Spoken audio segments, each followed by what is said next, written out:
देश के 14वें राष्ट्रपति के रूप में रामनाथ कोविंद का कार्यकाल समाप्त होने पर उन्हें संसद की तरफ से विदाई दी गई। संसद के दोनों सदनों राज्यसभा और लोकसभा की ओर से संयुक्त रूप से इस विदाई समारोह का आयोजन किया गया था।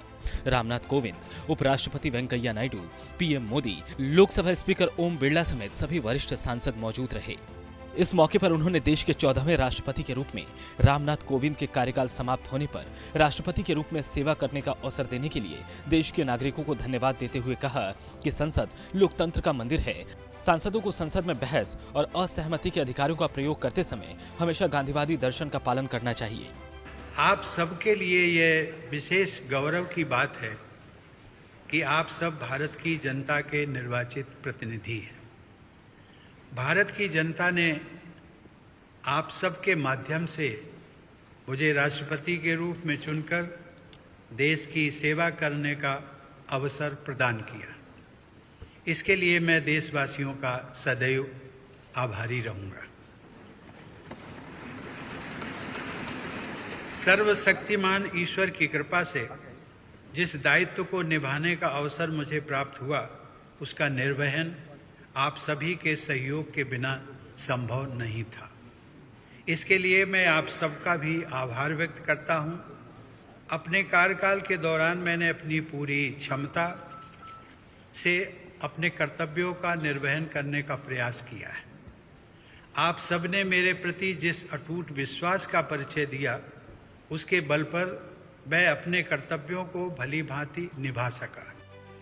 इस दौरान रामनाथ कोविंद ने देश के सभी राजनीतिक दलों से दलगत राजनीति से ऊपर उठकर देशवासियों के लिए काम करने का आह्वान किया गया।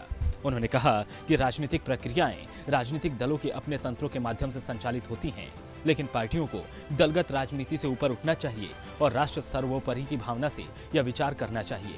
वहीं उन्होंने लोकसभा और राज्यसभा के साथ संसदीय परिवार का अभिन्न अंग बताते हुए कहा कि जैसे परिवार में मतभेद होते हैं, वैसे ही कभी कभी संसद में भी मतभेद हो सकते हैं।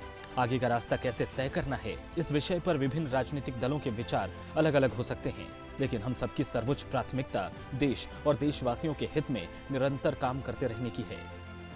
जैसा कि किसी भी परिवार में होता है, संसद में भी कभी कभी मतभेद होते रहते हैं।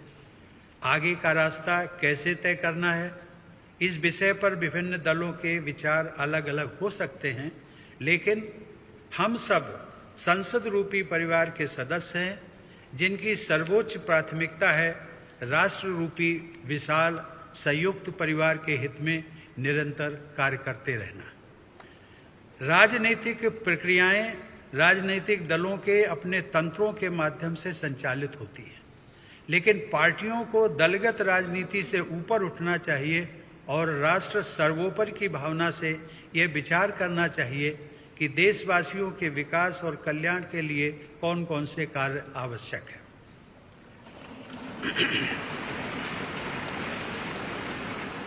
जब हम पूरे राष्ट्र को एक विशाल संयुक्त परिवार के रूप में देखते हैं, तो ये समझ में आता है कि पारिवारिक मतभेदों को सुलझाने के अनेक रास्ते हो सकते हैं, जो शांति, सद्भाव और संवाद पर आधारित होते हैं।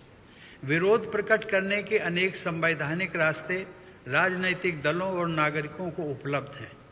राष्ट्रपिता महात्मा गांधी ने अपने उद्देश्यों को प्राप्त करने के लिए शांति और अहिंसा पर आधारित सत्याग्रह के अस्त्र का इस्तेमाल किया था, लेकिन वे दूसरे पक्ष का सम्मान भी करते थे।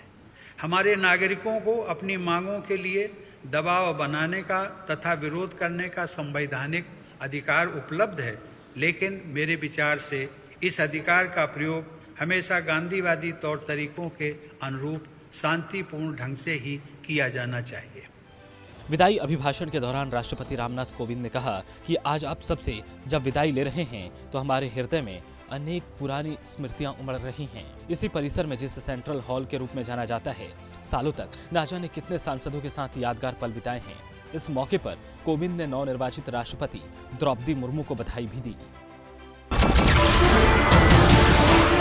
नमस्कार, मैं हूं मानक गुप्ता। अगर आपको हमारा ये वीडियो पसंद आया हो तो इसे लाइक और शेयर जरूर करें, और हां, हमें सब्सक्राइब और फॉलो करना ना भूलें, ताकि आप देश और दुनिया की कोई खबर मिस ना करें। तो जुड़े रहिए हमारे साथ और देखते रहिए न्यूज़ 24।